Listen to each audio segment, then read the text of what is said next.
Now, if I do this correctly, we're going to have a working key for this lock using this tool and these cams.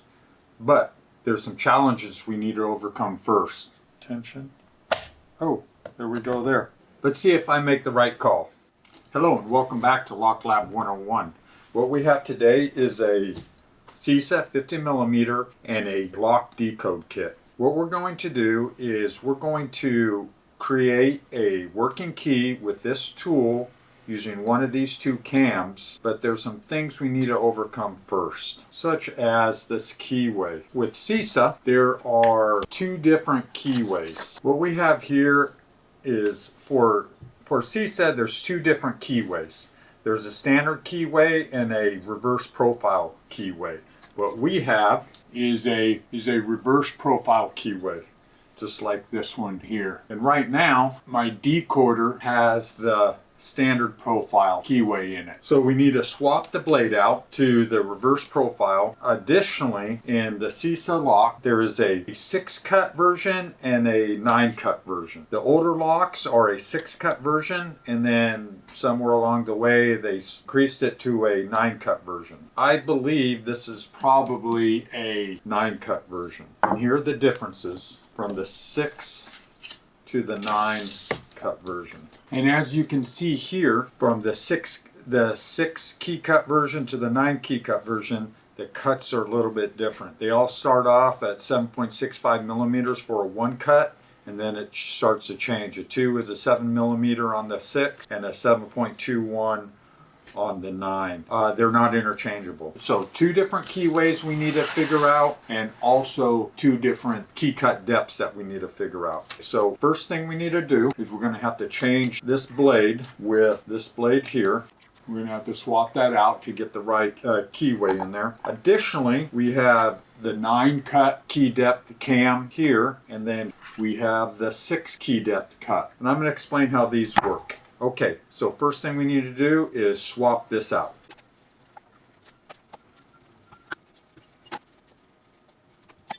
Okay, so we got that changed over. So what we're going to do, we're going to insert it into the lock, we're going to give it rotational tension, and then I'm going to pull this lever back to each one of these numbers here.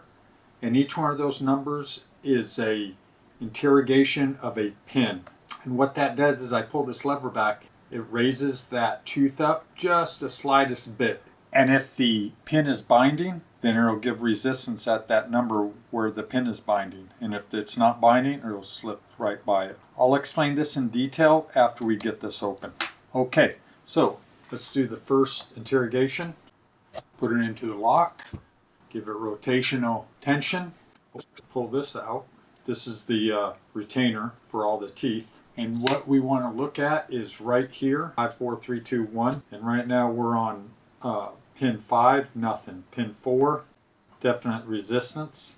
Pin 3, definite resistance. 2, definite resistance. And pin 1.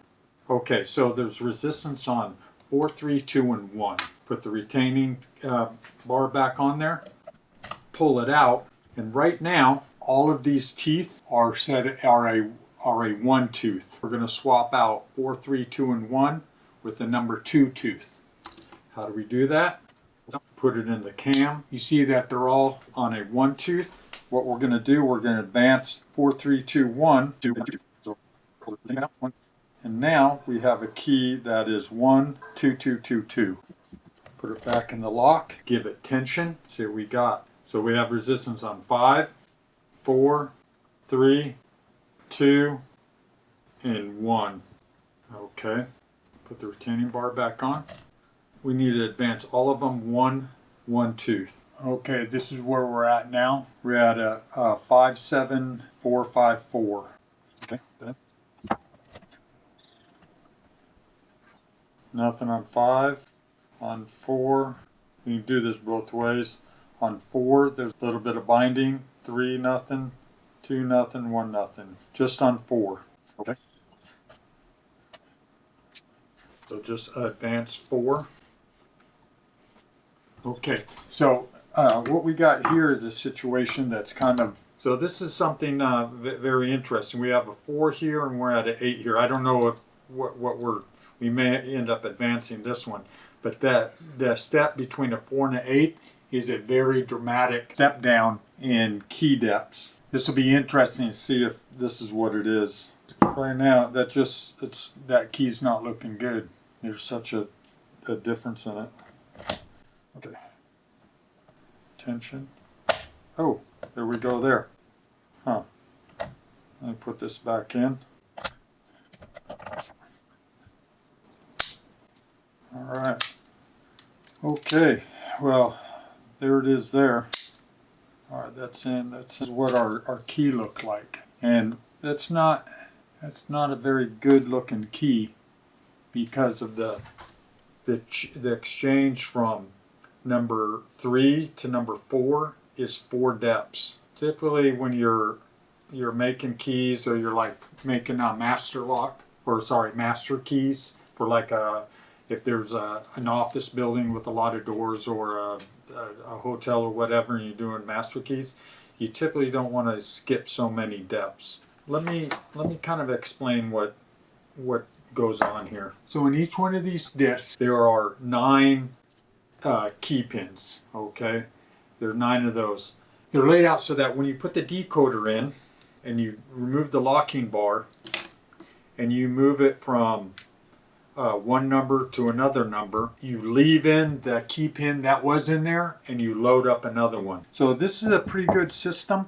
These here are what those key pins look like. Here's the 1 through 6 for the CISA the earlier CISAs, and then when they changed the 1 through 9, this is what the 1 through 9 looks like. Here's the measurement of each one of those key pins. I have 2 different cams here. So there's this cam with the 9 depths, and then there's this cam with the 6 key depths. Okay, so the 9 have on the key pins, they have a little indicator, a little circle on it. So in case you pull these apart, which I've done before, and it turns into a yard sale, you can put it all back together. And it is very difficult. And then the 1 through 6, they don't have that circle on them. All right, this is actually a pretty good chart here. This has the earlier key shape with the 6 depths, and then the square bow on the CISA usually indicates that there's 9 key depths. As far as just looking at the lock, I do not believe you can look at the lock and see whether it's a 6-step lock or a 9 key cut lock. So here you have the 6 key depths, the 9 key depths, the actual decoder.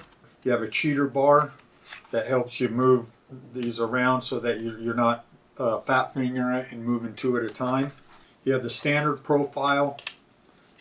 key profile here.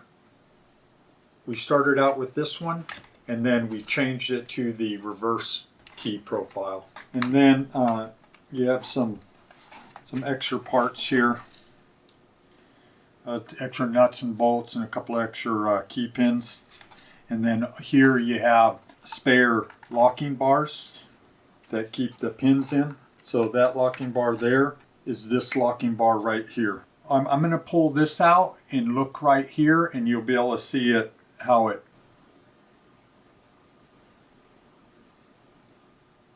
it just keeps those pins in there. This here raises each one of these key pins up, as if like you're impressioning. And additionally, with this kit, I have literature. I always have literature. I always get literature. If I don't have literature, I make my own literature. And this has the 6-pin key cuts and all the measurements on them. This has the 9 cuts and all the measurements on them. Okay, well,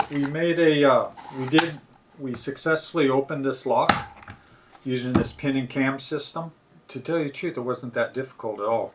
Well, I hope you learned something from this. If you did, please like and subscribe. Consider watching my other videos. Let me know in the comments what you would like to see next. And as always, thank you very much.